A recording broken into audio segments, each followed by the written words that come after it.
Hello बच्चों, let's start this question. So this question says, what is displacement?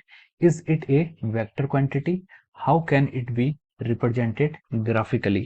तो इस question में हमसे पूछा गया है कि आपका डिस्प्लेसमेंट क्या है और क्या ये वेक्टर क्वांटिटी है और इसको हम ग्राफिकली कैसे रिप्रेजेंट करेंगे। तो देखिए बच्चों, इस क्वेश्चन का जो आपका की कॉन्सेप्ट है, ये क्वेश्चन आपका बेसिकली काइनेमेटिक्स से लिया गया है। किससे? काइनेमेटिक्स से लिया गया है। और काइनेमेटिक्स के अंदर जो टर्म है वो क्या है आपकी? डिस्प्लेसमेंट। तो ये इस क्वेश्चन का क्या आपका की कॉन्सेप्ट है।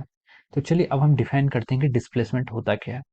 देखिए, डिस्प्लेसमेंट होता है आपका चेंज इन पोजीशन। मान लीजिए कोई ऑब्जेक्ट है, ये आपका एक्स एक्सिस है, ये आपका क्या है? एक्स एक्सिस है। डिस्प्लेसमेंट किसी प्लेन में भी डिफाइन कर सकते हैं, लेकिन मैं सिंपल एग्जांपल पहले आपको एक्स एक्स मतलब लीनियर मोशन के लिए डिफाइन करके बताता हूँ। तो मान मान लीजिए यहाँ पर आपका कोई ऑब्जेक्ट है, ये आपका ओरिजिन पर है, इसको आपने x इजिकल टू 0 एज्यूम कर लिया। इसका मास क्या है? m है। और ये आप किसी v वेलोसिटी से मूव कर रहे हैं। तो देखिए कुछ टाइम बाद ये यहाँ पर क्या x इजिकल टू 0 पर था, कब? जब आपका टाइम इजिकल टू 0 था। कुछ टाइम बाद ये पार्टिकल मूव करते करते यहाँ पर पहुंच गया, इस पोजीशन पर पहुंच गया, और यहाँ पर इसका जो पोजीशन है वो x इजिकल टू x है और एट टाइम t पे है। अब ये पार्टिकल क्या पहुंच गया आपका? यहाँ से यहाँ पहुंच गया।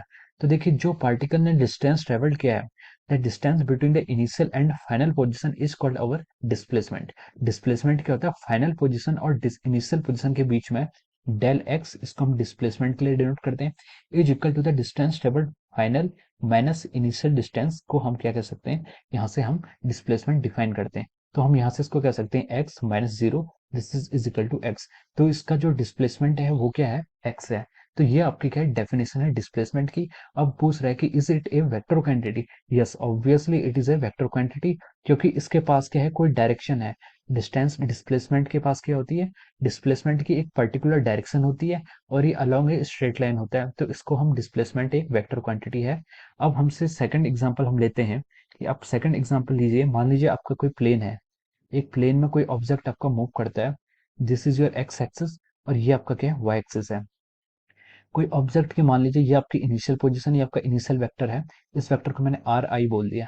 यहाँ पर क्या है? आपका कोई ऑब्जेक्ट है जिसका मास एम है। तो ये ऑब्जेक्ट आपका मूव करते करते मान लीजिए इस पोजीशन पर पहुंच गया। ये आपका क्या है? इस पोजीशन पर पहुंच गया मूव करते करते किसी प्लेन में। और ये इस वेक्टर को मैंने आर एफ वेक्टर बोल दिया। इस वेक्टर को क्या बोल दिया? R F. तो ये क्या है? आर आई क्या है? आपका इनिशियल वेक्टर जो पहले उसकी पोजीशन थी, और ये आर एफ क्या है? उसका बाद वाला वेक्टर जो कि है उसका फाइनल वेक्टर। तो यहाँ पर जो डिस्प्लेसमेंट होगा, डिस्प्लेसमेंट की डेफिनेशन क्या थी? चेंज इन पोजीशन या फिर final position minus initial position. ये उसकी क्या है? फाइनल पोजीशन है, और ये क्या है? उसकी इनिशियल पोजीशन है। तो यहाँ पर हम डिस्प्लेसमेंट को जो डिफाइन करेंगे, डिस्प्लेसमेंट वेक्टर आपका ऐसे हो जाएगा। ये क्या है? आपका चेंज। यहाँ से वो इस डायरेक्शन में गया है, तो ये उसका डिस्प्लेसमेंट हो जाएगा। इसको हम लिख सकते हैं R F vector minus R I vector. तो ये क्या है? आपका डिस्प्लेसमेंट का एक ग्राफिकल रिप्रेजेंटेशन है।